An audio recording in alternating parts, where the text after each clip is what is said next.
Enquête menée par un consortium international de médias dont font partie la BBC, Mediapart ou encore RFI. Congo, hold-up, des millions de documents bancaires prouvant d'importants détournements de fonds publics en République démocratique du Congo. Parmi les principaux responsables présumés, l'ancien président Joseph Kabila, son premier cercle également. Bonjour à vous, Sonia Rollet, vous êtes Bonjour. journaliste à RFI, notre consoeur. Merci d'être là.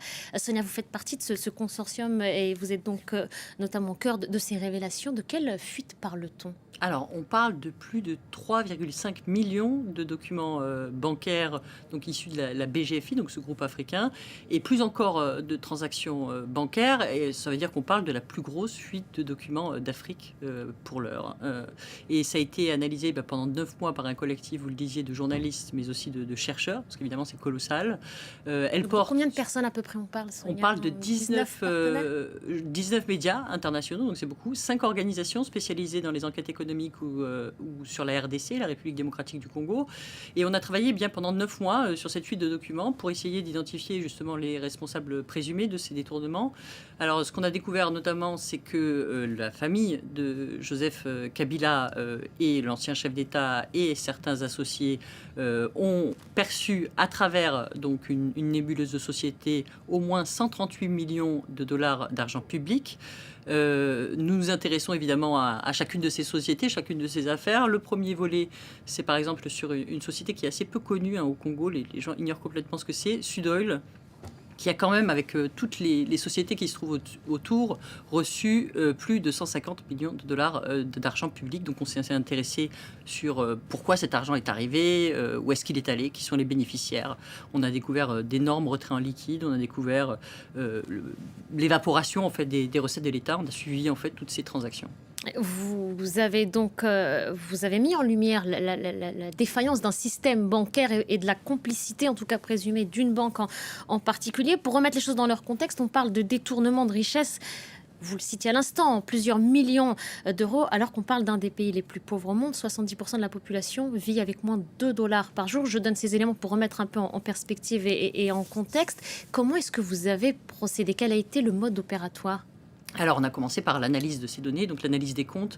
C'était vraiment important pour nous et c'est pour ça que le chiffre de 138 millions, c'est vraiment ce qu'on a pu prouver, sur lequel on peut tracer, donc tracer depuis les comptes par exemple de la Banque centrale ou d'institutions comme la Commission électorale ou l'Assemblée nationale, jusqu'aux comptes des sociétés donc, qui sont tenues par ce premier cercle, et puis jusqu'au qu'est-ce qu'on en fait, quoi. C'est-à-dire concrètement, ici, achat de maison, ici, on a financé par exemple un bateau, enfin, on a essayé de savoir exactement ce qui était fait de cet argent et comment il s'était retrouvé là. Évidemment, on a envoyé des centaines de confrontations, de lettres de confrontation, de demandes d'informations à travers toute la République démocratique du Congo, mais également à l'extérieur du pays, puisque cette enquête nous emmène sur les 5 continents. Ce qu'il faut savoir, c'est que l'ancien président Joseph Kabila, sa famille ou ses principaux associés n'ont pas donné suite à ces questions, qui cherchaient à comprendre ces flux financiers, pourquoi est-ce qu'ils avaient été opérés de cette manière. Alors on a eu quand même beaucoup de réponses de beaucoup d'institutions, etc., mais pas les principaux responsables donc présumés de ces détournements. Qui réagiront peut-être une fois que ces révélations, justement, vous les aurez livrées publiquement. Il va y avoir justement d'autres révélations qui vont suivre en plusieurs étapes, je crois, Sonia? Oui, ça va durer 15 jours. C'est énorme, c'est vraiment... On va détailler chacune des sociétés, notamment. Ça va nous emmener sur tous les continents, parce que vraiment, on assiste... Il y a beaucoup d'hommes d'affaires aussi étrangers qui ont travaillé avec l'ancien chef de l'État, Joseph Kabila. Donc on s'est intéressé au cas de ses principaux hommes d'affaires. On va s'intéresser à différents cas d'institutions aussi pour essayer de comprendre des événements aussi sur lesquels il y a eu des détournements de fonds. Donc c'est vraiment un programme assez riche pendant 15 jours.